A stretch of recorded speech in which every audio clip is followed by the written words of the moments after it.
Hi, just wrapped up the restoration of this Garrard 0100, and it had a lot of the common problems that you have in restoring these old Garrard turntables.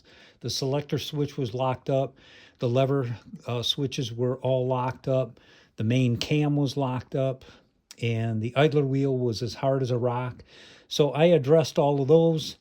The base was painted as well. This happens to be the plastic base, and so not able to successfully restore it as the way you would with the wood base.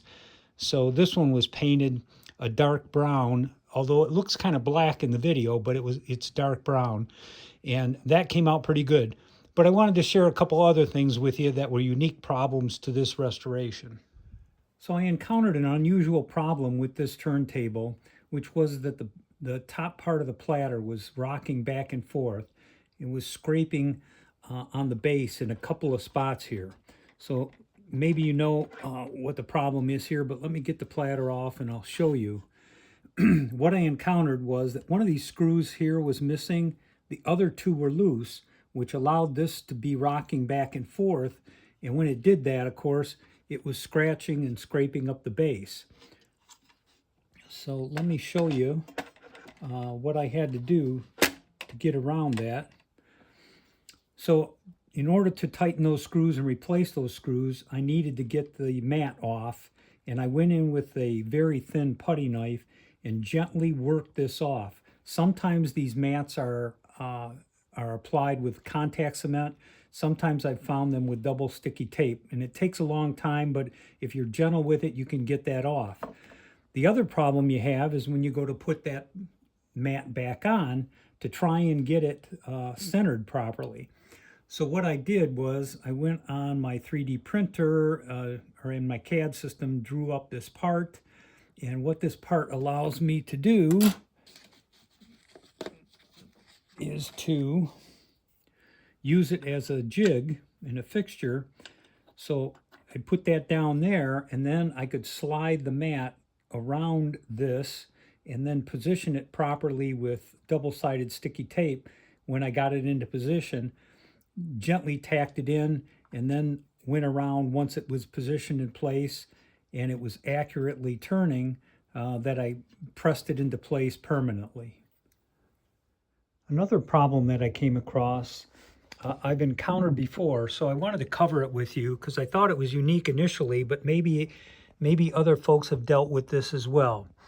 And the problem that I found was when I went to look at the magnets, which control the anti-skate device, there's a magnet on the top and there's a magnet on the bottom here. One's in the tone arm and one's on this plastic housing. They were not aligned. And as it turned out, I believe that during shipment or handling, somehow this tone arm got, and the yoke that holds the tone arm right here, somehow got bent, and this lower magnet was about 1/4 of an inch forward of the other magnet.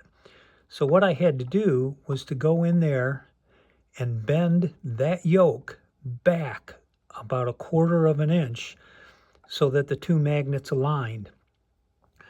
And I'm guessing that may have to do with some damage that occurred during shipping.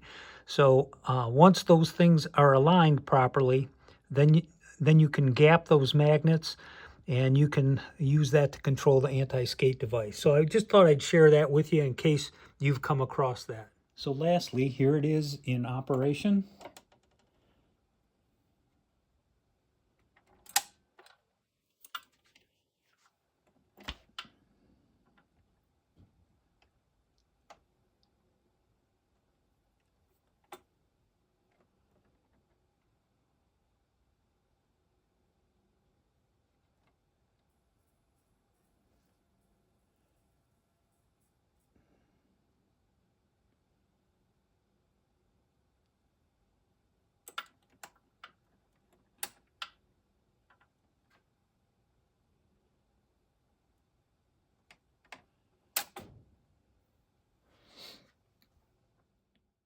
So as you can see, the turntable's all back together. It's all clean and operating properly.